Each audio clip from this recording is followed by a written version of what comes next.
दोस्तों ये वीडियो उन सभी स्टूडेंट्स के लिए है जिनको एलसीएम आज तक समझ में नहीं आया है। इस वीडियो के बाद किसी भी संख्या का एलसीएम चुटकियों में निकाल सकते हैं। नमस्कार दोस्तों, मैं हूं उत्तम सिंह, आप देख रहे हैं उत्तम गुरुजी। चलिए शुरू करते हैं आज का टॉपिक है एलसीएम। दोस्तों एलसीएम क्या होता है ये जानने के लिए सबसे पहले हम आपको ये बताता हूँ कि अपवर्त किसे कहते हैं। देखो एलसीएम का फुल फॉर्म है लीस्ट कॉमन मल्टीपल, और इसको हिंदी में लघुत्तम समापवर्तक अथवा लासा कहते हैं। देखो इसमें आया है एक लीस्ट कॉमन मल्टीपल। सबसे पहले हमें मल्टीपल को समझना होगा। मल्टीपल को हिंदी में अपवर्त कहते हैं। अपवर्त क्या होता है यहाँ पे समझते हैं। जैसे मान लेते हैं हमें संख्या 2 का अपवर्त लिखना है, तो 2 का अपवर्त कैसे लिखा जाएगा। किसी भी संख्या का अपवर्त लिखने के पहले जिसका अपवर्त लिखना होता है हम लोग उसकी पहाड़ा पढ़ते हैं। जैसे मान लो 2 का अपवर्त लिखना है तो 2 का क्या होगा पहाड़ा, 2 एकम 2, 2 दूनी 4, 2 तिहाई 6, 2 चौका 8, 2 पंचे 10, 2 छंग 12, 2 सत 14, 2 वट 16, 2 9 18, 2 दामा 20, ऐसे आगे चला जाएगा।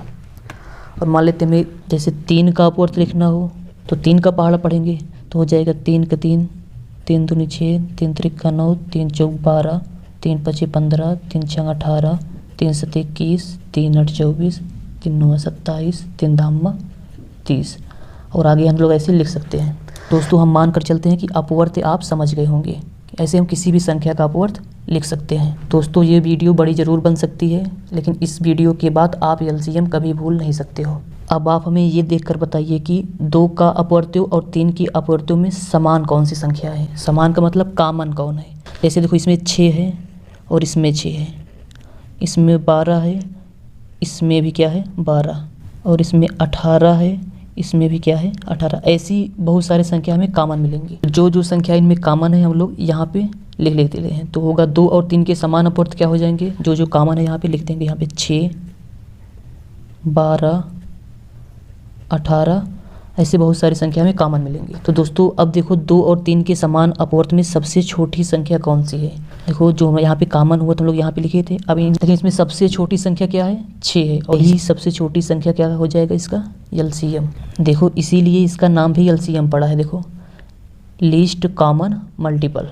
लीस्ट का मतलब लोवेस्ट, कॉमन का मतलब उभयनिष्ठ, मल्टीपल मतलब अपवर्त या गुणज भी बोलते हैं। तो अब एलसीएम क्या होता है, सबसे पहले हम इसकी परिभाषा लिखते हैं। तो एलसीएम की परिभाषा हो जाएगी दी गई संख्याओं के समान अपवर्त्यों में सबसे छोटा अपवर्त एलसीएम कहलाता है। देखिए 2 और 3 के समान अपवर्त में सबसे छोटा अपवर्त कौन सा है 6, यह इसका क्या हो जाएगा एलसीएम। अब हम लोग एलसीएम ज्ञात करने की विधि देखते हैं। एलसीएम ज्ञात करने की 2 विधि है। इसमें से सबसे आसान भाग विधि है, और अक्सर यही हम लोग इसका प्रयोग करते हैं भाग विधि का। इसका बहुत कम किया जाता है, और ये भाग भी सबसे आसान भी है। तो सबसे पहले हम लोग देखते हैं भाग विधि। भाग विधि से कैसे एलसीएम निकाला जाता है हम लोग एग्जाम्पल से समझते हैं। मान लेते हैं एक एग्जाम्पल है 12, 15 का एलसीएम निकालना है। जिस संख्या का हमें एलसीएम निकालना होता है सबसे पहले वो संख्या इसे लिख लेते हैं 12 और 15। तो इसको काटते हैं। सबसे छोटी संख्या से काटना स्टार्ट करेंगे तो किससे कटेगा 2 से, 2 छंग 12। अब जो नहीं कटेगा उसको सेम ऐसे उतार देंगे यहाँ पे।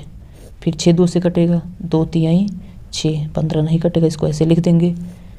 फिर 3 से कटेगा, 3 एकम 3, 3 पचे 15। फिर 5 से कटेगा, 5 एकम 5। इसका गुणनखंड करने पे जो आता है हम लोग उसी का गुणनखंड कर देते हैं। तो हो जाएगा ये 5 ही लिख देंगे, 2 गुणे 2 गुणे 3 गुणे 5। इसका गुणा कर देंगे, जो आएगा वही हमारा लासा होगा। तो 2 दूनी 4, 3 12 पंचे 60। तो 12 और 15 का एलसीएम कितना हो जाएगा 60। ये हो गया आंसर। तो इसको और अच्छे से 1-2 एग्जाम्पल में और क्लियर कर ले रहे हैं कैसे होगा। नेक्स्ट एग्जाम्पल है 40, 15, 30 का एलसीएम निकालना है। हम भाग विधि से निकालेंगे इसको। सबसे पहले इस संख्या क्या करेंगे गुणनखंड। सभी संख्या को भाग विधि में एक साथ गुणनखंड करते हैं। किससे कटेगा 2 से, कितनी बार जाएगा 20। 15 नहीं कटेगा, जो नहीं कटे उसको ऐसे लिख देते हैं। 30 कटेगा, 15 आएगा। और देखो इसमें 20 का फिर 2 से कटेगा, तो सबसे पहले छोटी अभाज्य संख्या से काटते हैं। तो 2 से कटेगा तो दम्मा 10। 15 नहीं कटेगा, जो नहीं कटता हम लोग उसको ऐसे लिख देते हैं। फिर 2 से कटेगा 5 आएगा, जो नहीं कटता है इसको ऐसे लिखेंगे। अब देखो 3 से कटेगा, 3 पचे 15, 3 पचे 15। अब 5 से कटेगा, 5 एकम 5, 5 एकम 5। अब क्या करेंगे, इसी जो गुणनखंड करने पे जो यहाँ पे आया है इसी को हम लोग लिख देंगे और गुणा कर देंगे। यही हो जाएगा हम लोगों का एलसीएम। तो ये हो जाएगा 2 गुणे 2 गुणे 2 गुणे 3 गुणे 5। इसका मतलब 40, 15, 30 का एलसीएम कितना हो जाएगा 2 दूनी 4 दूनी 8 3 24 और 24 पंचे 120। ये हो जाएगा 40, 15 और 30 का LCM। तो फ्रेंड्स, इसी प्रकार के वीडियो पाने के लिए आप हमारे चैनल को सब्सक्राइब करके बेल आइकन को ऑल पर प्रेस जरूर कर लीजिएगा, ताकि हमारे वीडियो का नोटिफिकेशन आपको सबसे पहले मिल सके।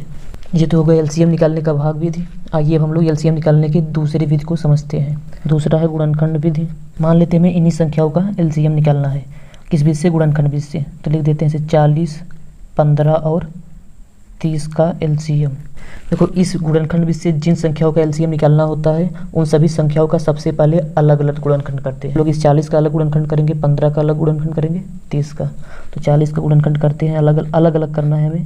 तो हो जाएगा 20, फिर 2 से कटेगा 10, फिर 2 से कटेगा 5, फिर 5 से कटेगा। वैसे हम लोग 15 का गुणनखंड कर लेंगे, तो 3 से कटेगा, 3 5 15, फिर 5 से कटेगा।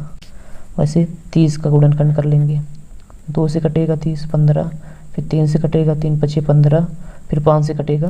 अब इन सभी गुणनखंडों को हम लोग ऐसे लिख लेते हैं। 40 को लिख सकते हैं 2 गुणे 2 गुणे 2 गुणे 5, ये लिख दिए हैं। और 15 का लिख सकते हैं 3 गुणे 5। 30 का लिख सकते हैं 2 गुणे 3 गुणे 5।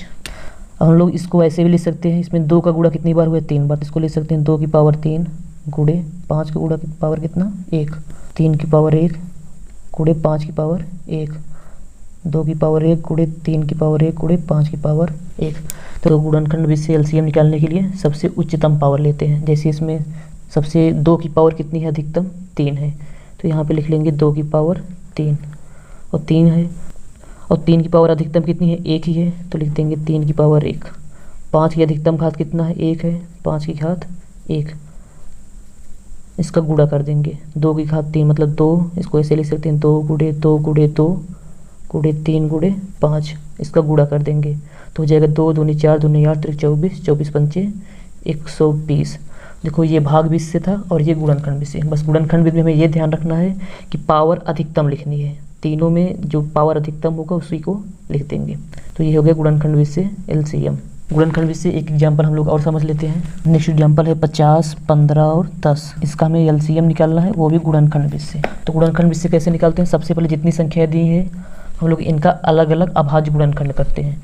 तो पहला 50 है, 50 का अभाज्य गुणनखंड करेंगे। 2 से कटेगा 50, आएगा 25, फिर 5 से कटेगा 25, फिर 5 से कटेगा 1। ऐसे 15 का निकाल लेंगे। 15 3 से कटेगा, 3 5 15, 5 1 कम 5। फिर 10 का निकाल लेंगे तो हो जाएगा 2 5 10, 5 1 कम 5। हम लोग अलग अलग इसका अभाज्य गुणनखंड लिख लेंगे, 50 का, 15 का और 10 का। तो 50 का कितना आया? 2 गुणे 5 गुणे 5, 2 गुणे 5 गुणे 5। 15 का आया है 3 गुणे 5 और 10 का आया है 2 गुणे 5। हम लोग इसको ऐसे भी लिख सकते हैं 2 गुणे 5 कितनी बार आया है? 2 बार। जितनी बार आता है उसको पावर लगा देते हैं। तो 5 की घात 2। इसको लिख सकते हैं 3 की घात 1 गुणे 5 की घात 1, 2 गुणे 5 की घात 1। LCM निकालना है इसका, तो हम लोग LCM में क्या करते हैं? उच्चतम पावर देखते हैं, मतलब अधिकतम घात। इसमें 2 की अधिकतम घात कितनी है? देखो, 2 की घात इसमें अधिक 1 है, इसमें भी 1 है। तो अधिकतम घात कितना है? 1 है, तो एक बार लिख देंगे। 3 की भी अधिकतम घात 1 ही है। और 5 की अधिक, देखो 5 इसमें 1 बार है, 5 इसमें भी 1 बार है, लेकिन 5 इसमें 2 बार है। तो हमें क्या लेना है? अधिकतम घात। तो यहाँ पे हो जाएगा 5 की घात 2। अब इसका गुणा कर देंगे तो 2 गुणे 3 गुणे 5 गुणे 5। तो हो जाएगा 2 3 6, 6 5 30 गुणे 5। तो हो जाएगा 150, 5 3 15, 150। तो 5, 15 और 10 का LCM कितना हो जाएगा? 150। इस विधि को हम लोग कहते हैं गुणनखंड विधि। तो 50, 15 और 10 का LCM कितना हो जाएगा? 150। ये हो गया इसका आंसर।